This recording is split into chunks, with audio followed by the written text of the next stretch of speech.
She snuck in.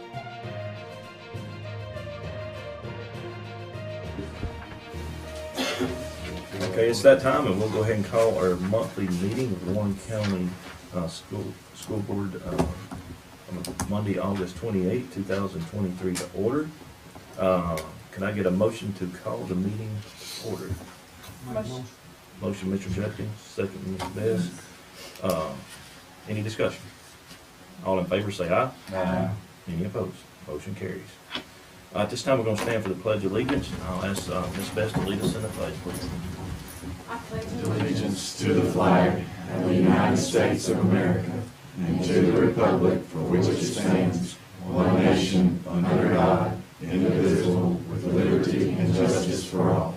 You may be seated.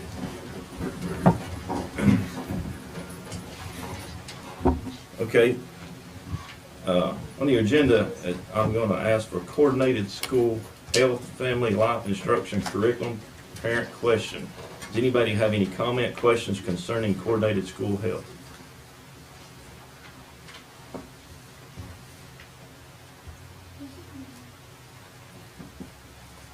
If none, we'll move on to approval of the consent agenda. If I could get entertain a motion to approve the consent agenda, please. So moved. So moving, Mr. Bennett. Do I have a second? I'll second. Second, Mr. Coke. Any discussion on the consent agenda? All in favor, say aye. Aye. Any opposed? Motion carries. No public comment this month.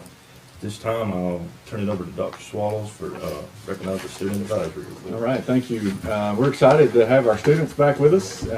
With the student advisory report, you should have a copy of that. So with nothing else, I'll turn it over to them. All two of them.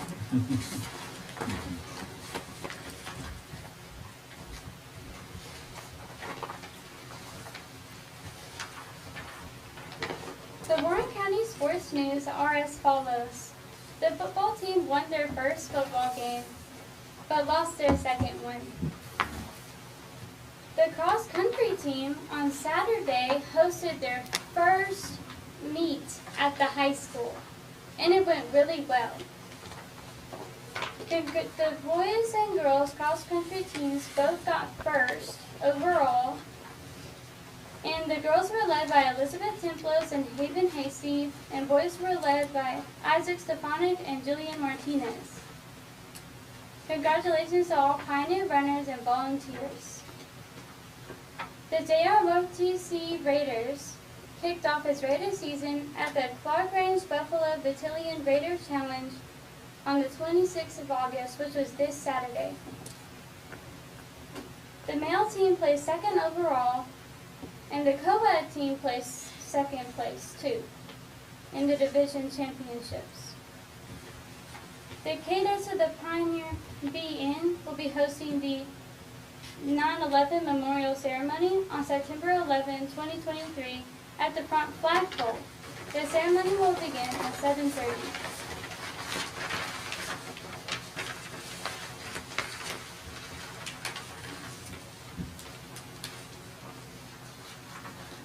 The Warren County Club News from Danielle Smith. FFA hosted the Back to School Bash on Friday for students in the Ag Department. BETA, National Beta Convention, was held in Louisville, Kentucky this past June. There were 15 students representing Warren County High School, and the group talent placed second place. Elise Bivens placed 6th place in pottery. Emma Coppinger placed 8th place in on-site painting. If you know a local community service groups looking for volunteers, please reach out to us so that our betas can further reach our community. The Warren County School News includes the college office will host a college and career fair on September 25th and from 4 p.m. to 6 p.m. in the front lobby. There will be many colleges, TCAT, and the military attending. The new AIRS Foundation counselors will be present. And now for our student advisory principal meeting. Some of the things that were brought up is a club schedule, and that's in the works. And the next thing is we made a request that the that flag should be in every hallway. another thing we're getting started up is the advisory holiday contest that just gets students involved in with their class and with the school. And then we're implementing a 1-minute tardy warning was discussed, and that's to help with like not to lower the amount of tardies. And we are waiting to have a new PA system installed. And then some more additions are the downstairs Purple Hall is getting a facelift with chronologically ordered class photos. Directories will soon be placed in the corner hallways. 3 additional door wraps. Benches will be placed in the car rider and bus rider areas. A large electronic sign is on its way. 6 flat screens on poles will be placed throughout the high school. And then for the courtyard, the preschool playground equipment is in the process of being moved to the elementary schools with the exception of the swings, and which will be replaced with bench-type swings. Also, the equipment will be replaced with more picnic tables for senior seat lunch at. 3 picnic tables will also be placed in the back area opposite side of the courtyard for additional eating space. And lastly, a corner is being reserved for an outdoor eco room. Thank you. Good job. Any questions for these young ladies? Good work. All right, thanks, ladies. Thank you. Good, thank you.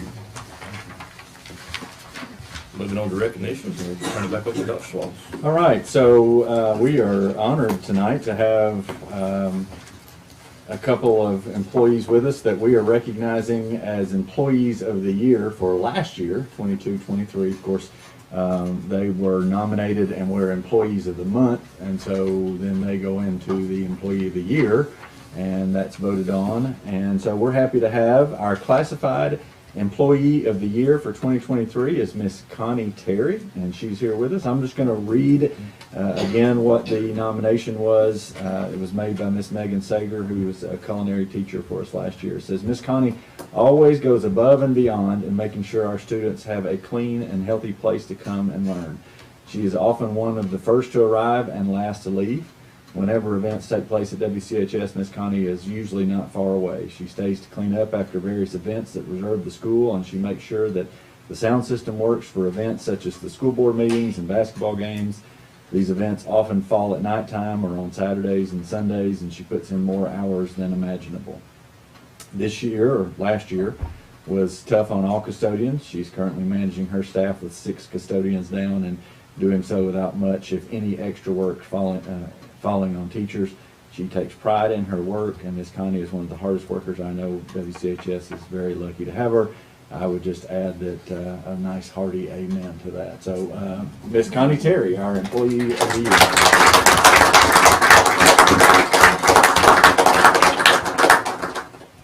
And also with this being Employee of the Year, there's $100 that will be added to her next paycheck. So congratulations on that.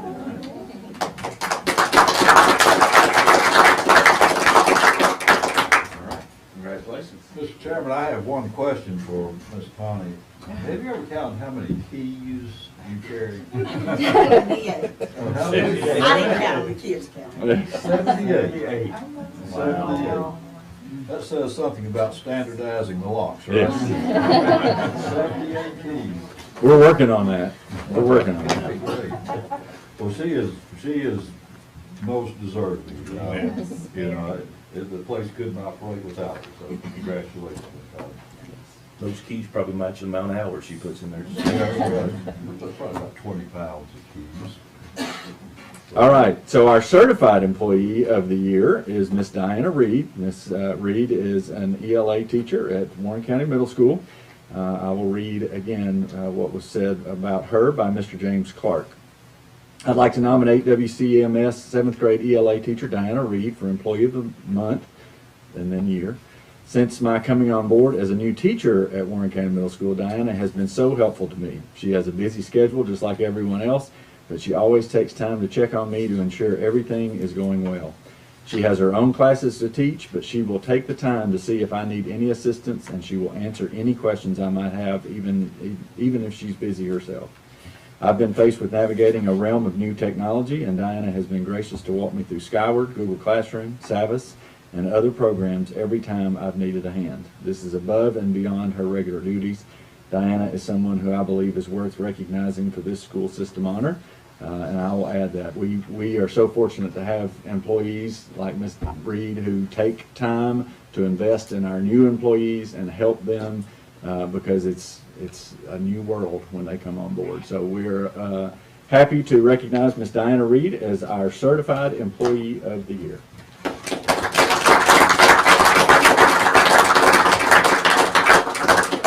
She also gets $100 added to her next paycheck, so. That's right, that's right.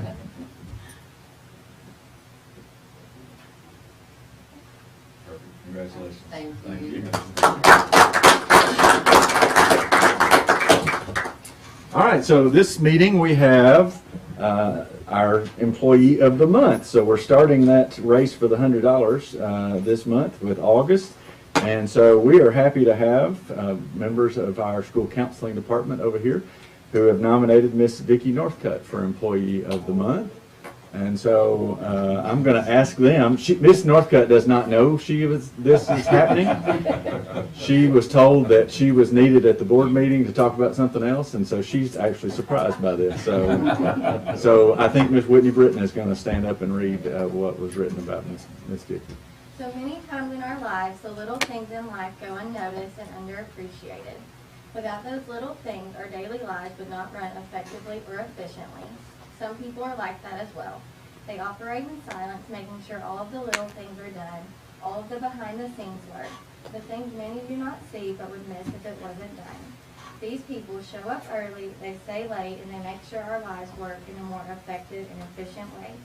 Vicki Northcutt is one of those people at Warren County High School. She's essential to the Warren County High School in our daily operation. Vicki strives to keep WCHS at its best, and we appreciate her more than words can express. We couldn't do our job without her. Thank you, Vicki.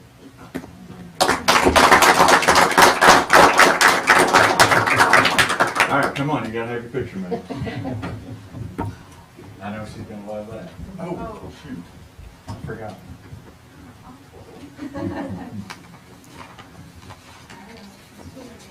Miss Vicki asked me to get her a boat, so I've got that for you. So congratulations. Just the picture, not the boat.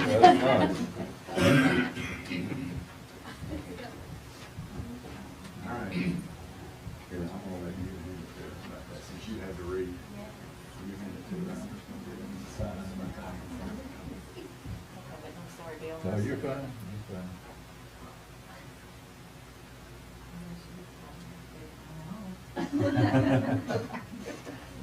Congratulations.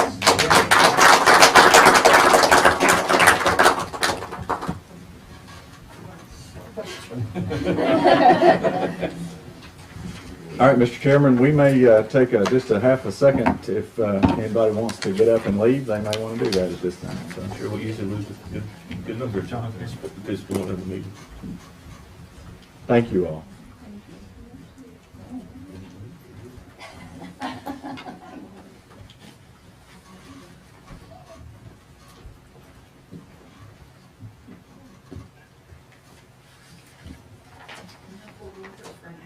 I probably told you, Vicki, but I thought you already knew, so that's a good thing. I said this afternoon when we hatched this plan to get her here and surprised that she would probably spend all afternoon working to get ready for this board meeting, and it was a ruse to get her here. So sorry for all that work, but we love you. Well, It was rude. It was rude as well. But very deserving. Every one of them. Every one of them. Okay, we'll move on to facilities and resources, and we'll go back to Dr. Swallow. So continuing with the Northcutt part of the agenda, we'll ask Mr. Northcutt to talk to us a little bit about facilities and construction updates. All right.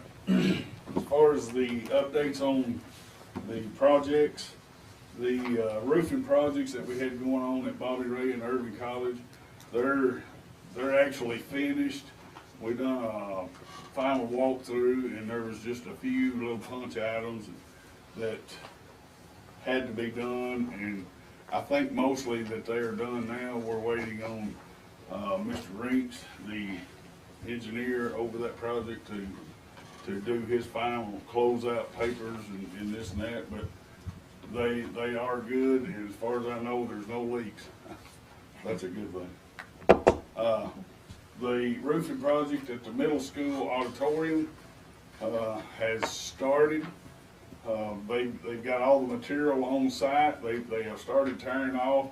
I'm very well pleased with the progress that's happened in no longer than what's actually, it has been. The project hadn't been going but just maybe 2 or 3 weeks now, and they're moving along real well. I'm very well impressed. The paving at the middle school, of course, we know that the paving on the area B and C are completed. Stripes are down, and if you hadn't been over there and looked at it, it looks great, and it's really working out well. The front parking lot, which is part A, they're working on that. They're doing some digging, putting some storm drain piping and they're working on sidewalks and that new loading dock and dumpster pad and all that. All that construction is going on. It's moving real well, and I would say before long we'll be seeing paving go down, because they're really that close. And it's going good. It's going good. Rogers Group's doing a really good job. They are. Yeah, They've done well. impressive, yeah. Of course, they're the ones that, Mr. Bennett, I'm sorry. oh, When all that paving is done, will that traffic be rerouted in any other way than what? yes, it will. Well, what's going in there now will be routed different or the same, but there will be a little bit different routing going through that new parking lot and stuff, as far as maybe student pickup, drop off. Of course, the main part of it is still going to be the way it's routed now. They'll be picking up on the side of the auditorium. I was asked that question about Yeah. that to see Yeah. if there was gonna be some of it rerouted over there in the new. Right. I don't think the current plan is that's why they did the stripes the way they did. Now, there certainly would be something for pickup or drop off right there in front, but most of parent drop off, pickup and drop off is better, is what we're hearing now. Yes. With the 2 lanes, yeah. It's a little confusing when you come from the bus shed and Warren Connect, and so I think they've been working on that with trying to get that taken out. Yeah, I think some of the Warren Connect traffic is trying to. And the annex. In the annex, yeah, is trying to intermingle there, and they're working on a plan. Actually, Jarvis and I have been talking about some way to help that or to cure that. Yeah. But as for now, it's pretty much the way it is, especially until the new paving gets done. The COVID center here, I guess everyone has seen that the concrete is poured, the slab, it looks good. I'm excited to see that. We're waiting on it to get cured so that we can start up with the walls, but I think once that those start, that it'll move pretty rapidly, because all that stuff, it just moves fast. That's just the nature of the beast. Yeah, I'm real impressed with how this is going. Centertown is going a little bit slower because of the wet ground. We had to dig up and let it dry and pack down, and then it rained and it get wet again, and that's where we're at today. They was gonna pour footers today, but of course it rained last night, 3/4 of an inch, which that slowed the process back down. But I was told this afternoon that they're hoping to pour those footers either Wednesday or Friday of this week. So once that gets done, then we'll start to see progress there. That's pretty much all I've got on projects. I'll answer any questions or whatever. Is the pavilion at Centertown, are they gonna work on putting that back up to us? Well, I just got a price for the claim and everything from the insurance this week, or the end of last week. We've got to talk with some contractors and get some prices to see if those match, and they told me once I got those price quotes to get back with them and go from there. Okay. Was all the units, air conditioning units, still working? Yes, Through that, yes. they just had, Yes, There was We didn't only, lose any of those at all. there was one of the 5 units that the way it blew over, Grant was there when we set them back up. It was impressive. He actually helped us set them back up, but, Not much. I pushed a little. well, you was there. Yeah. One of them blew, well, they all blew the same way, but the way they was setting, one of them, when it fell over, or when it blew over, it busted the drain pan from the evaporator because of the way it hit. And they had to put a new drain pan in, so just a plastic drain pan. But they got that put in, they're all up and running, and Did you say everything's they good. rewired one day? Huh? Didn't you say they had to rewire one? They actually rewired all of them, all 5 of them. And the reason they done that is because when they flipped over, the wiring pigtail that connects the units, it went down through that roof where the curbing is, where it sits down in there. And as it turned over, it ripped some of the metal decking. And we didn't want to put that wire back in there with, you know, possibility of it being skin or something. So we rewired the whole thing. Good move. David, the drawings of the middle school in the area A out from the cafeteria, the drawing shows sort of a screen wall. Mhm. Is that where we're gonna try to conceal the dumpsters? Yes. Okay. Yes. Good move. And on the other side, where the Yeah. fencing is, they're gonna actually add that same concealment so Okay. that we can, Cover Have it those on both units up sides. more, yeah. That's good, that's good. This might be a good time to bring up another subject that wasn't exactly on the agenda, but at Eastside, you know, the Rotary Club, the Noon Rotary Club is donating, and the Breakfast Club is donating a laboratory greenhouse. I hope you've been made aware of Yes, this. sir. Okay. You looked, I was good. I was using my poker face right now. Okay, okay. It's my understanding, and Robin can correct me if I'm wrong, that if a school support group, and let's say in this case the Rotary clubs are acting as school support groups, if we build or provide the funds to build an improvement on the campus, it is the property of the school system. That's good. Yes. Okay, now is there anything that we need to do in terms of formalities to present a gift to the school system? What do we need to do? No, not as far as giving a gift, unless you just want to designate that gift for the purpose of building this structure. But we do have to make sure that it's done through the bid process and such. So it is better if you just give us the money and let us do that than if you try to do it, because we cannot have volunteers building stuff that's not, you know, is not a bidded, has not been the subject of a open bid process. I will pass that along. And also, obviously, the engineering and all that sort of thing. I don't know what the size or the extent of the structure, but it does have to meet certain requirements to be in school. Right, okay. And Now, you know, we've run into that in the past where it was done by volunteers and such, but now we can't do that anymore. yeah, well, and for good reason, And of course, since Warren County Schools will be accepting this gift, presumably the system will take care of maintenance from here on out. Yes, sir. Yeah, if they accept it, I mean, that's part of it, is that they need to decide ahead of time, because we do sometimes have gifts that we can't accept because of, you know, whether Right. that be an equity between schools, or whether that be, you know, between programs, but also maintenance, so. So- It's something they would need to have as a proposal to the board. To you, correct, yeah. We can work with them to try to get that and make sure that but it would ultimately come to you as a board to make sure that you accept that and agree to it. It'd be exactly like the pole barn situation. Right, okay. Well, we just want to make sure that we're doing it according to policy and legally, but I'll pass that along. I'll do that. I think what this is one of these pre-engineered kit type buildings, but I'll make sure that they're in contact with you and David about the physical specs on the building.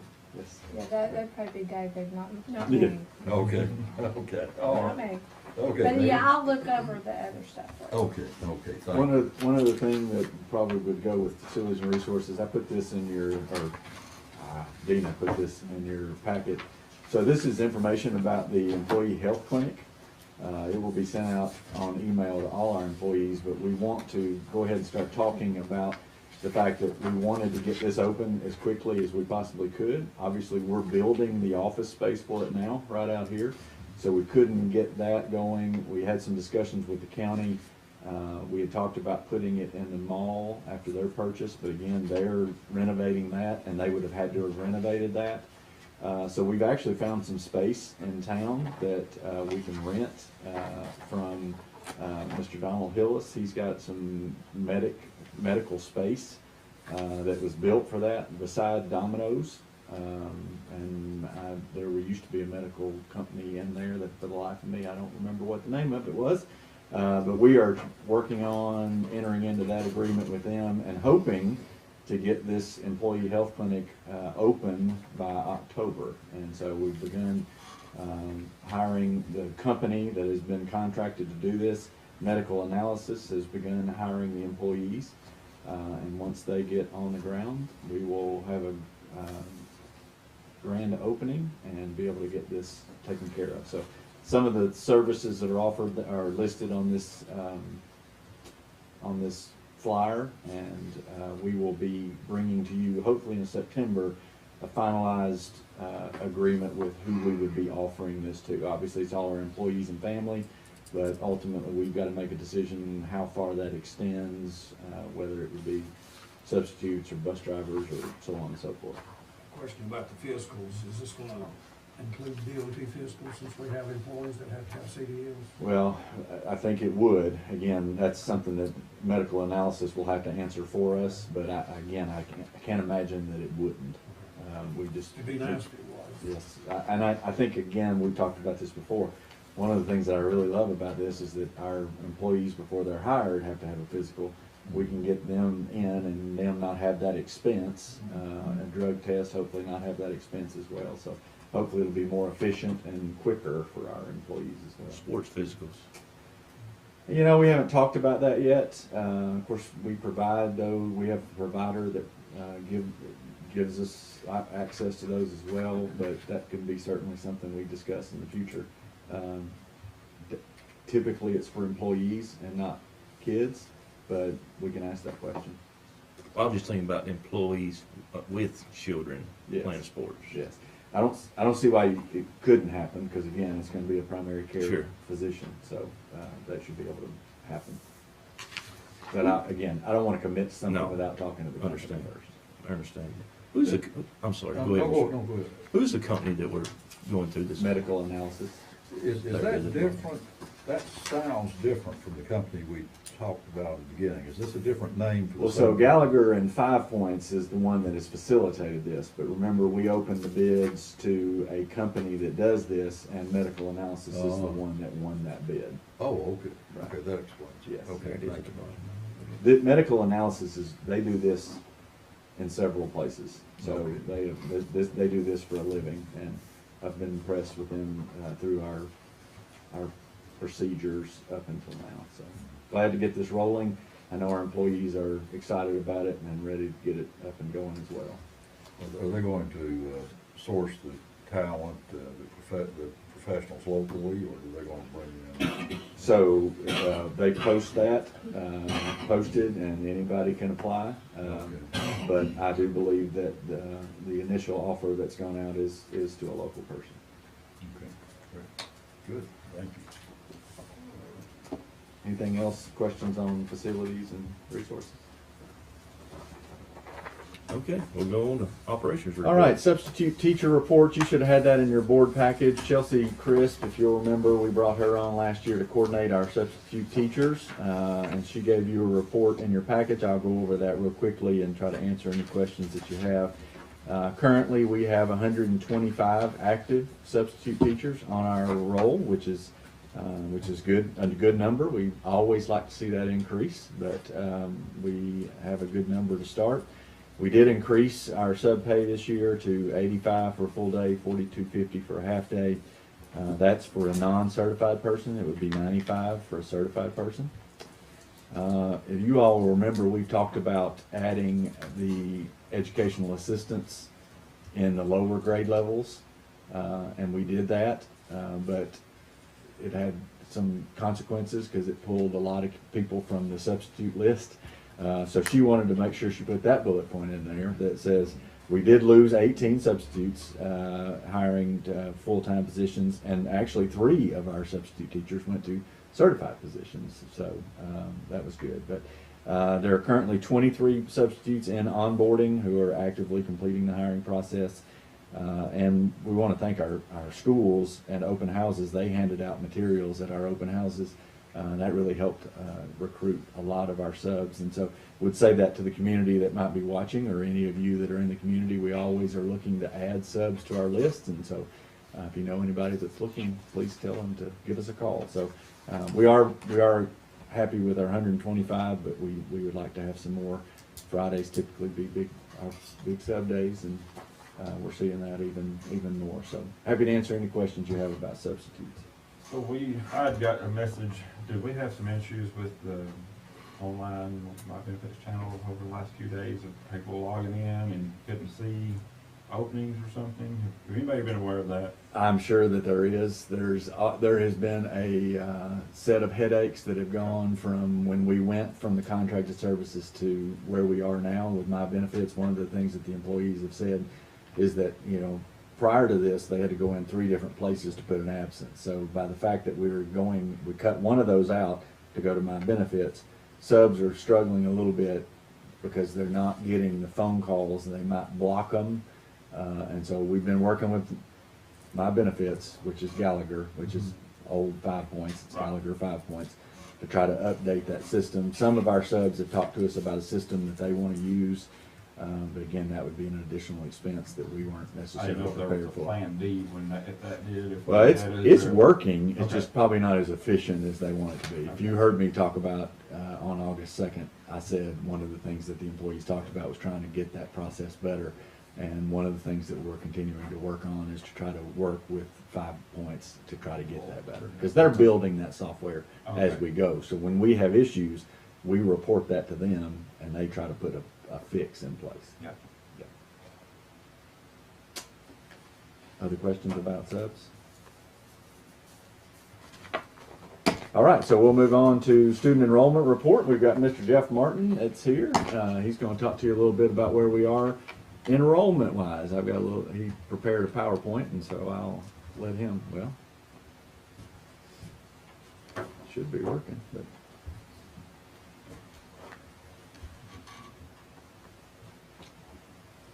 First of all, I'd like to say good evening to everyone. I'm here to give you a report on our student enrollment report. I've been asked to report on 4 different points here. Last year's enrollment for the district at the end of August. As you see that we had, at this time last year, it was 6,286 students that we had. There was our ADM, average daily membership. Then I was asked to report on this year's current enrollment at this time. This is out of Skyward. As of today, we have 6,247. And it's broken down by grade levels for the district. So you'll notice I've been keeping you all up to date. We've actually flipped over the course of the last week to where we're under our enrollment that started this past year. But I just want to make sure we point that out, and I'll let Jeff talk about the rest of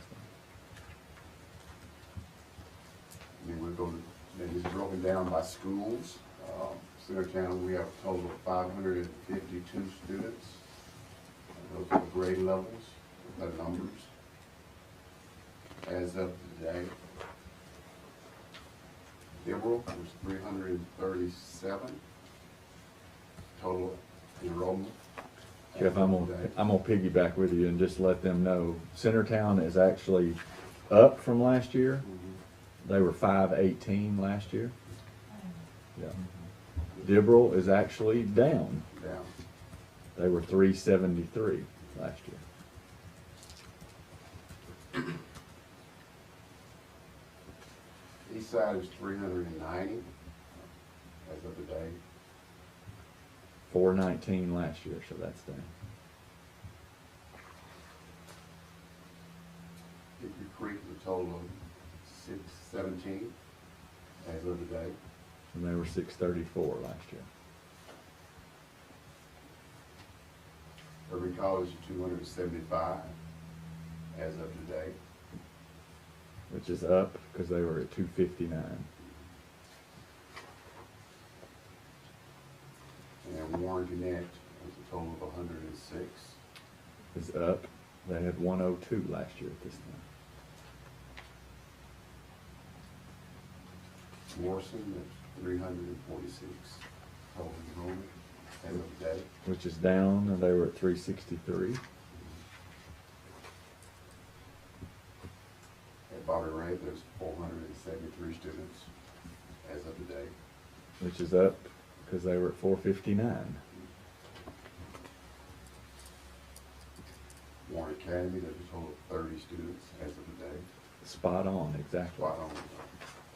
what they were last Middle school, there's 771 students enrolled as of today. year. A little bit down, they were at 784. Then at the high school, 1,870. Just a few down at 1893 last year. And West Elementary, a total of 472 as of today. And they are way up. They were at 449.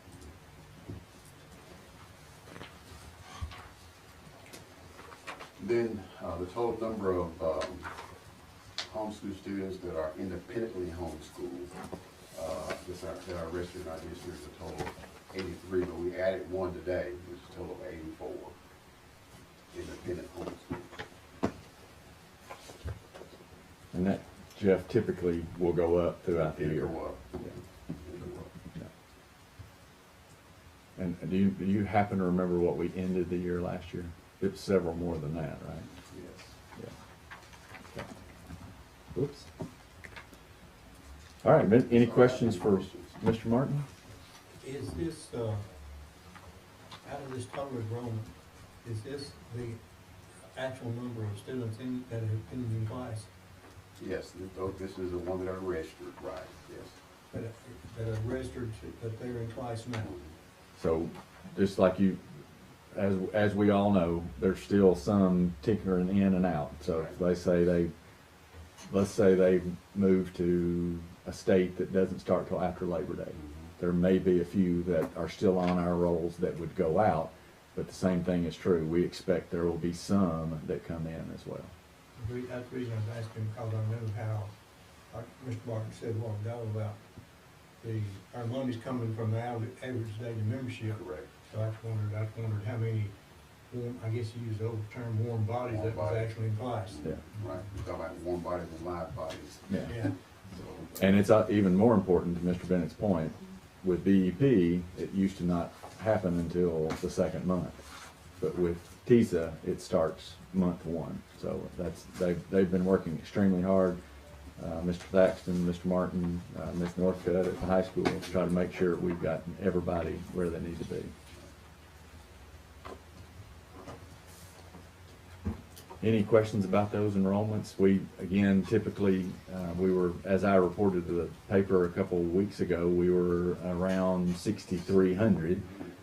But again, that always shakes out a little bit different as we go. But we anticipate that number hopefully being fluid. The ones that I reported to you as last year's, obviously were clean. It was clean data. It was 12 months, and that's where we ended. We had one more question. Sure. The money, they base the money on us from the state. What is that what is the last month that they check us on the average daily membership? Now it's all of them. All of them? Okay. You're just like it used to cut off with BUP, but now it's straight across the board. Yeah. All right, Mr. Martin, anything you want to add? Jokes to tell or anything? Okay. Don't do jokes. All right. Thank you. Thank you. Thank you, Mr. Martin.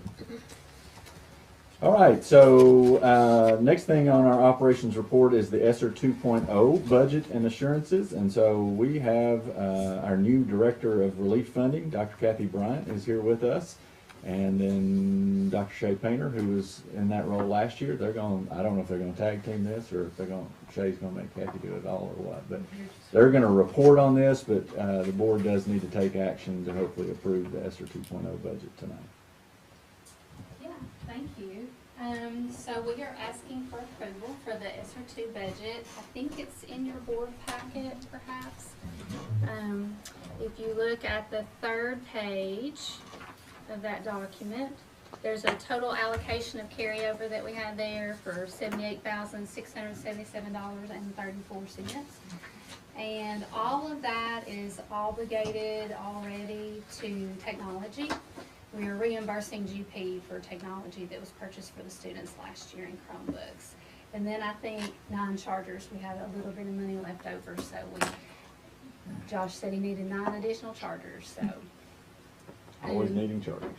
Yes, so we're asking for approval on that and a signature so that I can upload that and we can get that money out and move on to ESSER 3. Mr. Chairman, I'll move for approval of the ESSER grant funding application.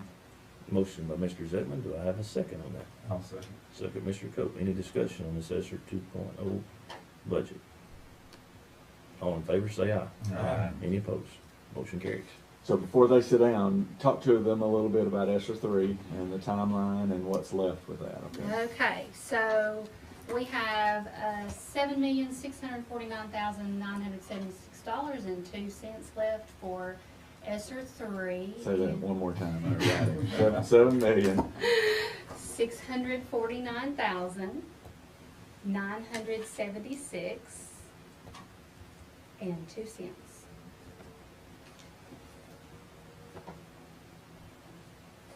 So, we would like for all of these funds to be obligated by the end of this school year, so it'll be May 2024.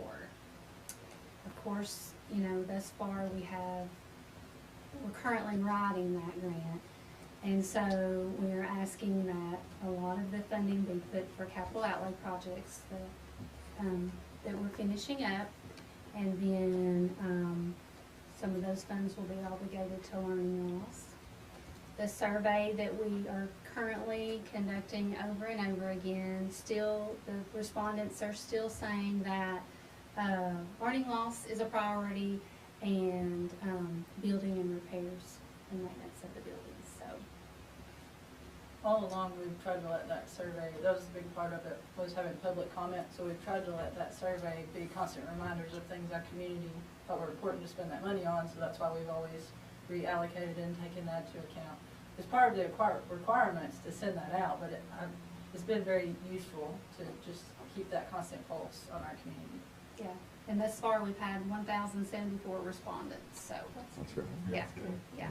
Parents have been super responsive. We sent that out via Skyward email, and we got 600 responses within a weekend, so I was really pleased with that, so. Any questions for our ESSER team? I thought, did I hear something about a carryover? Is this Yeah. carryover funding Mhm. of ESSER 2.0? Yes, so carryover funding was the $76,000. So we carried over from last year, Okay. fiscal year, into this year. And Okay. then carryover funds for ESSER 3, it was the $7.6 million. We originally started with ESSER 3 with $18,725,991.53 initially. Okay. One of the concerns around that, I went to the Federal Programs Institute last week, and Shay might be able to, and Kathy both might be able to correct me, but there are some districts that have not spent very much of that money at all. And, you know, we want to spend it, and we want to spend it all, and so we want to make sure it's allocated. Now, just to your question, ESSER 2 finishes this year. I mean, it's done as of September 30th. So that's the reason we are asking for your approval for that amount of money to reimburse our general purpose budget for those Chromebooks that we've already purchased. But as of September 30, ESSER 2 will no longer be in the discussion, and ESSER 3 will go one more year, and just like Dr. Bryant said, that's Yes, correct. it The must next be summer, liquidated. we want it to be allocated by the end of the school year and then liquidated by the end of the summer. Okay, that's the clarification. So it's obligated by the end of the school year and actually expended, checks written by the end of the summer. Yes, sir. There'll be another quick turnaround, just like for ESSER 2, so with 7 million as opposed to 76,000 is a big difference, so.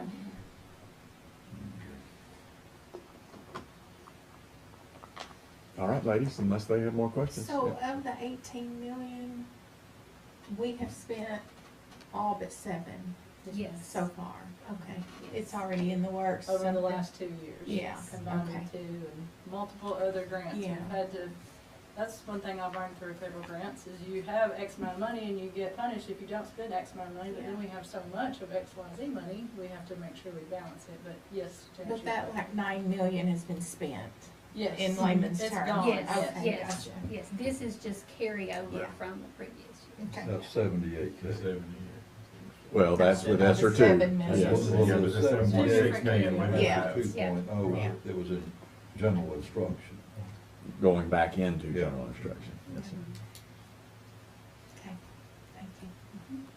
Anything else? Thank you. All right, ladies, thank you. Thank you.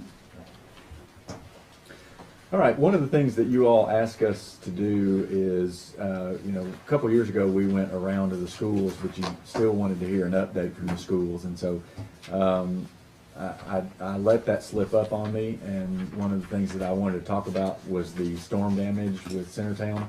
I talked to Miss Cowan late last week, and she's got some sickness in her family, so she is spending the afternoons with her family, and so I just told her I would be happy to give this presentation about things that are going on at Centertown. If you have questions about what's going on, then she said she'd be happy to answer those. But let me give you a little update.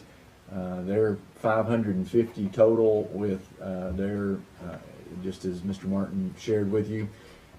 That doesn't include pre-K students, which is about 20 or so. So around 573 would be the total once you get finished. 374 of those would be K-5, 177 would be 6-8. If that holds, that will be the highest enrollment in history of Centertown. So we're not surprised by that. I think everybody is aware of that. I will thank the board for your foresight to get that project built out there, because if we didn't, we'd be struggling right now. So be excited to see that go. So obviously we know, Mr. Bennett asked about that. That's the collapsed pavilion that's on the what they call the lower grades playground. This came through about 11:30 on August the 7th. I do say that it's unprecedented that we started the school year with a weather day, but nevertheless, this is one of the problems that happened. This is from the roof. David and I were up there, and you can see all that water. What I find striking is the blue skies in the background. That this was maybe an hour following the storm, but you can see that. There's the air units that we talked about, and what David talked about with the wiring that was coming out. Very impressive to see David and his guys get all, I mean, they didn't have cranes that picked those bad boys up. They picked them back up and put them on there themselves. Pick up may be a little generous term. There was a lot of pushing, but at the same time, there were a lot of guys pushing. We got 'em on there. That's right, we got them on there. So That's impressive. you can see those are actually the same units. That's from the roof, that's from the ground, but you can see that. So that's a soccer net that is no longer a soccer net. So you can see there's a lot. So When you saw those air units at the top, obviously a lot of water got into the classrooms from there. You can see just some different ceiling tiles were destroyed. And then unfortunately you see those cabinets down through there. There were some items inside those cabinets that were lost due to the water damage as well. So other things going on at Centertown, Ms. Cowan described that after the storm, I will say this, I mean, and I think I said it to you on email, but I mean, to have that kind of storm damage, to take the day off or to close for one day and then to get back into the school after one day, and the damage that they experienced was in large part due to David and his maintenance men, and then Miss Cowan and the custodians and the teachers and people chipping in to go out there and just say, look, we're going to school. We want our kids to not be looking around at all this mess, and they got it ready to go. I will tell you that the 6th and the 8th grade classes did have to meet in the hallway the first day, but that's no small feat. They got tables and they got chairs, and they said, here, we're going to do this. And so they were there for the first day, but because of the great work of our maintenance department, they were able to get things back, and everybody was back in classrooms on day 2. So that was a job well done. So the lower grades pavilion is still sitting there. We're working on that. David talked to you about that. They are excited about those new teaching assistants or educational assistants that we talked about in K2 and K1. It should be K through 3.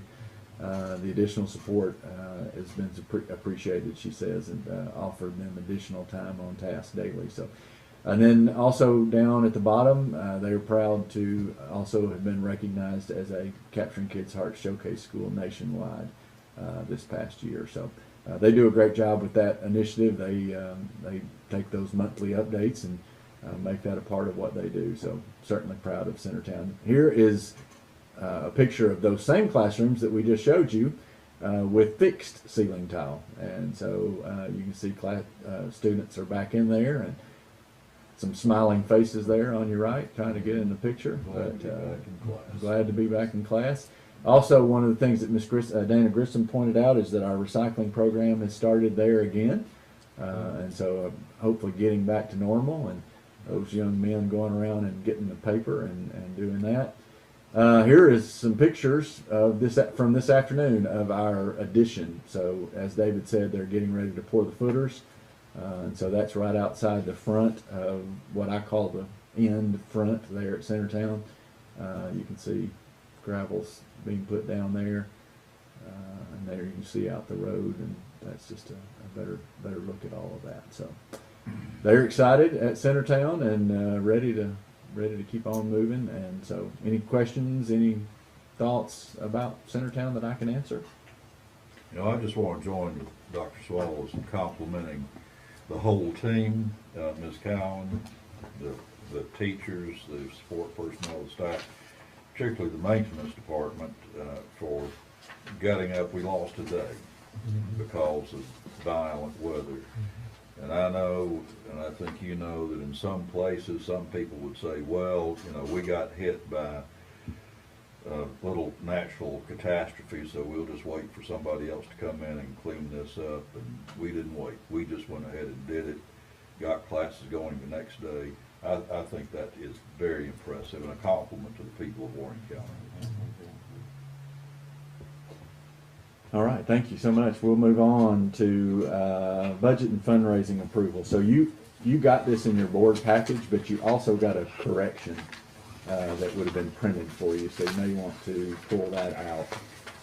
We flipped a couple of fundraisers. Okay, this is new for you as a board, but let me give you the background on this. We have continually heard from our auditors that we need to have a purpose around our fundraising. Okay, our general, obviously our schools are nonprofit. All right, so one of the things that the auditor kept talking to us about is that beginning fund balance, and then when we do a fundraiser, we should take that beginning fund balance into account as we're raising money, and also the goals that we have to use the money that we raise funds for. Basically, what I'm saying is that we don't need to be raising money to add to that fund balance every year. Our goal is to have a year's worth of operating expenses for the fund balance every year, okay? And so if you look down that list, you see we've got some schools that have some pretty healthy fund balances, all right? And so what we've tried to do, last year we limited every school to 2 fundraisers. Well, the problem with that is that we found out that some schools needed more than 2 fundraisers. Some schools could do 1 and make a lot of money.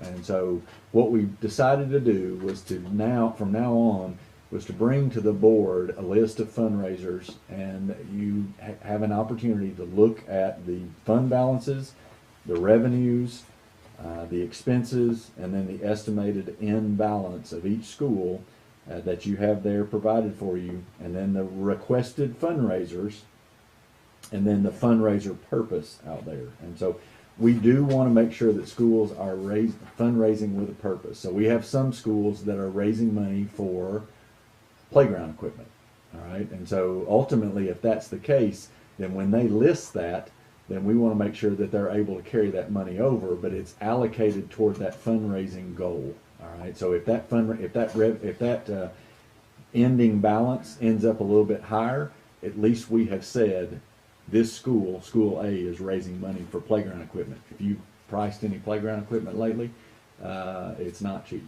Okay. And so you'll see that with a lot of our schools, playground updates, upgrades, fun days for students. But ultimately what I'm asking you to do is to look over this and approve the fundraisers that have been requested.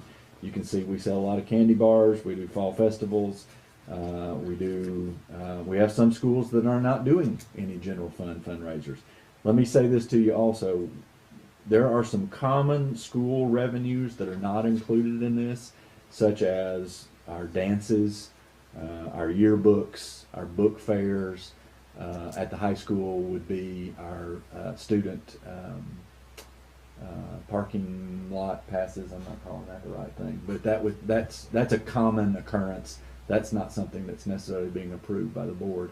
But ultimately, I'm asking you all to look through this, approve these fundraisers, and some of the schools are chomping at the bit to get to fundraising. So happy to answer any questions you have on this, but if you are comfortable with that, I would submit this to the board for your approval. I'll make the motion to approve the budget fundraising approval 2023 to 2024 for this school year. Motion by Mr. Cope. Do I have a second? Second, Mr. Judkins. Any discussion on the fundraising approval?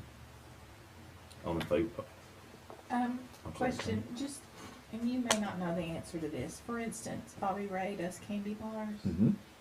Do they limit that to a time frame now, or do they just Yes. do it several months after? No, they do it in a time frame because I think it's ordered, and of course they do pretty well, I think, with that. But it ends at a certain time. I don't know exactly what time that is, but that is a part of the fundraising And request. generally speaking, these two fundraisers do not overlap one another. They try to do them separately. That's correct. Any other questions? And I think, again, you all know what it's like. I mean, you know, schools are having to do lots of fundraising, but by doing this, we want to try to set the expectation out there that we're just not fundraising all the time. We have a purpose behind it. Any other questions? All in favor, say aye. Any opposed? Motion carries. All right, thank you. I want to give you a real quick school safety update. Obviously, one of the things that we've been working on has been related to doors and outside doors, and happy to report that Mr. Jarvis is here, and the SROs have been doing a great job. I mean, I can't tell you how pleased I am with them getting around and checking their doors. Our teachers and our employees are doing a good job with their doors. I will not tell you that we've been perfect, because we have not.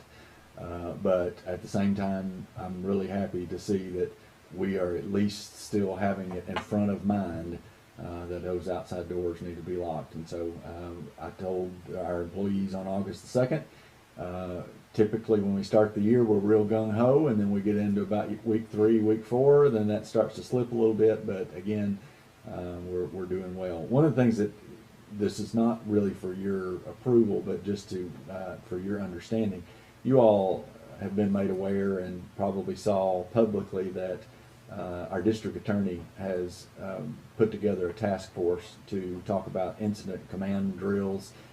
That actually happened this summer at Covenant, where they responded to a mock mass casualty drill.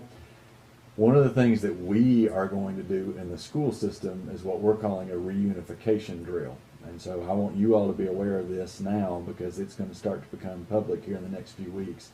We're having a meeting on September the 1st to iron out the details of this reunification drill. And what will happen is we're going to use Warren County Middle School, and at the end of the day, we're going to go through a mock drill, but we're also going to take those students and to our reunification site. All right, we're going to get them on buses. We're going to take them to the site, and we are going to dismiss them to their families from there. All right, and so the reason we're doing this is because one of the toughest things in this situation is to be able to move almost 700, 800 students to a reunification site, and to be able to drill that to where we can get them on buses, get them over to the reunification site, get them in the reunification site, get them organized, and then get them to their families in a way that they're not familiar with. All right, and so as we watched the drill at Covenant, one of the things from the school side is that we felt like it's going to be really hard for us to do that, so we need to drill this. All right, and so we know we're not going to be perfect on that day, and so what we're going to start doing is sending out details to our Warren County Middle School families over the course of the next couple of weeks. We don't want this to be a surprise. I mean, ultimately, we want everybody to know about it. We're not going to probably release what time of the day that it's going to be, but I will tell you it's going to be at the end of the day, because we do want families to be able to pick them up from there. All right. And so ultimately that's going to involve a lot of folks. That's going to be something that the DA, law enforcement are involved in. And so once we get them to the reunification site, then we will organize them. We'll go ahead and tell you that for the middle school, that's going to be at the Milner Center, at the Civic Center. We went over and walked through that building last week. Mr. Mansfield, Mr. Robinson, and myself walked through that with Justin Scott and his team. And after, you all probably remember, I'm not sure who was here and who wasn't, but a couple years ago there was a bomb threat at the high school, and so they had to move those students to the Milner Center. And so after that happened, Vicki Dodd and the Civic Center team, or the City of McMinnville team, got together and organized what that would look like. And so again, you're going to see from us maps and plans, and this is what you need to expect, and we'll bring students in this way, parents will come in another way to pick them up, and so we will be organizing all that. Obviously it's a little bit trickier too, because we want to make sure we're releasing to the correct families and to the correct people that are on their yellow cards, but also doing so in an effective and efficient manner. And so, like I said, we'll have some bumps in the road, but wanted you all to be aware of what's going to happen. We will be communicating from our office all the details with that, and talking to our middle school families. But we felt like the middle school was the right choice. They're old enough, hopefully, to not be paralyzed by maybe the potential fear that this might bring, but they also are, there's enough students, if we did this with some of our smaller schools, it might not be a full idea of what's about to happen, because when we get those cars to the Milner Center, there's going to be a lot of parents wanting to get in there, and we need to have all that organized so that we're not sitting there and waiting on delivery of those students. So stumbled around enough just to say that's where we're headed in the next few weeks. Happy to answer or hear your comments, probably more so of anything that we can do to try to get that word out to our families.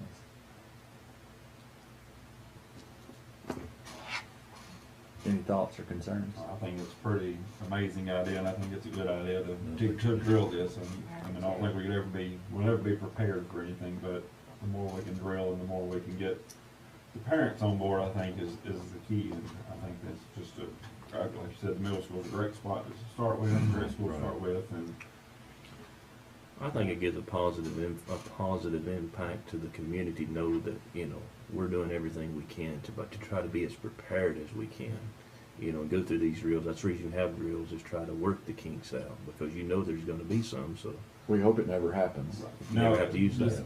does each school have their appointed place and stuff? They do. It's in That's one of the things that we got into when we started working on this was each school has their own reunification site.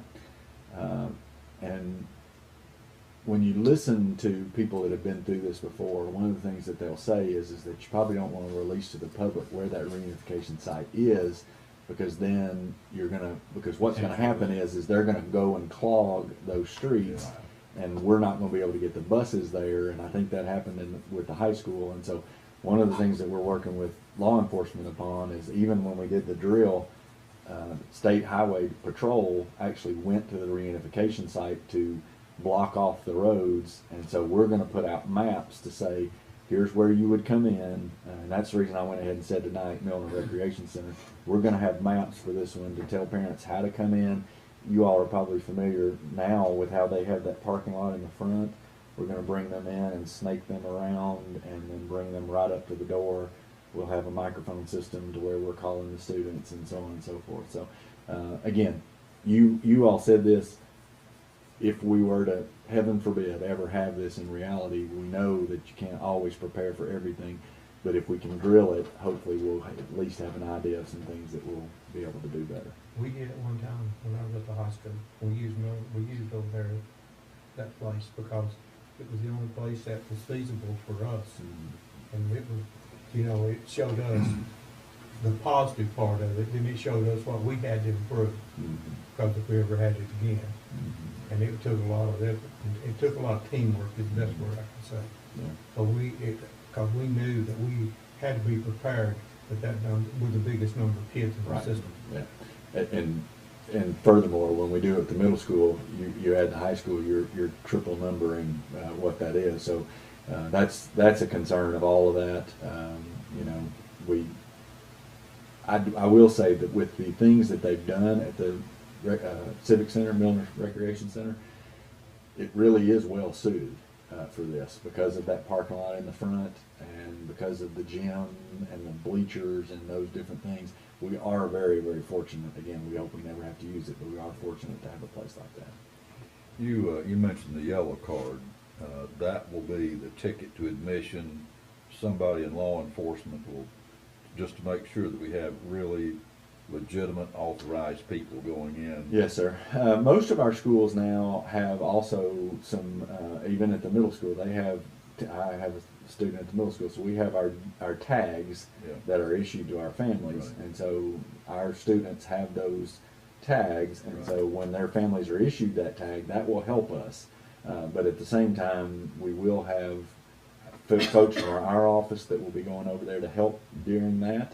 Obviously, those people that can come from the middle school will be coming to help from that too. But in reality, if there were to ever be an event, you know as well as I do, there would be lots of law enforcement that would stay on the campus. There would be some of our employees that would need to stay on the campus, but those that can come to the recreation center would work that out. Well, I assume that you had that worked out, because just being admitted into that area is something that needs to be very carefully controlled. Yes. Law enforcement, and again, I'm very thankful that the law enforcement folks have come together and put this task force together. This was not something we did. They wanted to put it together, and they've actually joined Van Buren County with us, and so it's actually been good for us to be able to talk with Van Buren and say, hey, here's what we do, here's what they do. And so we've had a couple of meetings. We started back in May, a little bit before that, and and Jarvis was the one that organized the entire drill at Covenant, and did a great job. And so it was helpful for us to sit and watch, because that's what they're going to do on the day. But once they've got everything under control, then it becomes us taking our students to get them away, and then you as well. One of the things that we've got to talk about is a media staging area. We've got to be able to make sure that we're taking care of that. And so there's lots of things that go into this, and I appreciate what you all have said. Lots of folks think that it's just something easy to do, and it is not easy in the least to get this taken care of. So I just wanted to spend a few minutes talking about that ultimately so that you all could be aware that this is what's about to happen, and you can answer questions from the community. Again, we're going to do our due diligence to try to get those plans out there, and you know, there'll be a lot of folks that, there may be some folks that are upset with us on that day because it takes us a while to get their students to them. Again, what I would say is that if we ever did have an event, it's going to be worse than that, but we are going to work to try to make sure that we do this the best we can. All right. Last thing is an approval for you is board policy 3.602 is workman's compensation, and the board policy asked you to review annually the choice of physician. We have 3 choices of physician for those that are workman's comp. And so we have submitted these 3 positions for your approval. And just for your information, there's also David Britton works with us for workman's comp, and he gave us some information. We had quite a few workman's comp claims last year, more so than we've had in a long time. And so that is also in your packet, but you're not approving that. Actually, I hope you disapprove of those. But you do need, if you are willing to approve the list of physicians for workman's comp. Can I get a motion for approval? I move for adoption and approval of the recommended list of vendors for the workers' comp. I'll second. Okay, we have a motion, we have a second. Any discussion on the workman's compensation panel policy 3.602? All in favor, say aye. Aye. Any opposed? Any other or nothing in curriculum and achievement? Is there any other business? I just have one question, totally unrelated to anything we've talked about, but when Bridgestone Americas had the groundbreaking for the big plant expansion, it's $550 million, adding about 400 highly paid skilled workers to the local workforce. The largest capital investment in Warren County history, as far as I know. When this district moved to employ Durham Transportation as our student transportation vendor, there was a provision in the contract that they replace, when it came time to replace tires, OEM tires, with Bridgestone tires. I remember that. I think I'm the only person around this table who was there when that happened, and I pretty much insisted that we make that part of the program, because Bridgestone is obviously a major taxpayer. Their employees are served by the school district. They support our school district. The beach outdoor learning center is a good example. So I guess the question is that provision still in their contract that they use Bridgestone's replacements? And I do not know the answer to that. You know, we're on addendums right now, like years. And so it's been probably 3 years since I've looked at that. I think it's still in there. I know there was some concern at one time about being able to get those, but they were doing the best they could to do that. And I would have to let you know next time. We'll have to look I at the can't, contract. there's been a little while since then in my brain, it's not held that Right. easy. Yeah, I'm sorry, I sprang this question totally. You know, I didn't let you know that I was going to ask that question, but I just think it's important. I think it's an important signal from the school district and from this community to our friends at Bridgestone Americas, just a gesture of appreciation. Not just that, Bridgestone makes the best radial bus and truck tire in the world. And, you know, They obsess about plant safety, they obsess about product quality. And I feel totally comfortable with our buses riding on Bridgestones, possibly made right here at this plant. It will be the largest producer of truck and bus tires in their whole fleet. If you saw my email this morning, I mentioned what Mr. Ferrari said at the ground opening, or the groundbreaking, that the best plant in the Americas Right. is in Warren County. Yeah, this is it. And to your point of what he said, we keep talking about trying to improve our products. In order to improve our products, we have to have the right process in place. Yes. And you just mentioned it, commitment to safety and a commitment to an excellent product. And that's what changes. And I loved what he said was, we don't just throw around $550 million just for the fun of it. We put our capital where we know that we're gonna get a good product. And so, I think that speaks volumes of Warren County, and we've got the best plant in the Americas right out there. And so, I told our employees that that's encouraging to me, that's inspirational to me, Yeah. because we have that. And it's also inspirational because we are also creating the next generation of those workers. So there's a little bit of motivation, I Yes. think, there too. Yes. So I was able to attend that and just really inspired when I left that. But we will look that up and we can get you that answer. Well, I mean, for me, as one board member, that's somewhat of a priority that we do that. Mr. Ferrari also mentioned that new technology is called Enlighten. I think it's a brilliant name for this new, it's a chemical process that will be incorporated in their tires that improves the rolling efficiency, lowers the rolling friction. That, of course, is a benefit to tire longevity, and it does a favor for our streets and highways too. So, for all the right reasons, we need to support Bridgestone. In addition to this expansion, we need to keep in the back of our minds our strategic plan, because we've got to plan ahead. Yes. $550 million, we don't know how many families that is coming It's in. gonna affect us at some point. We need to be ready for it. I think we do have a board workshop coming up.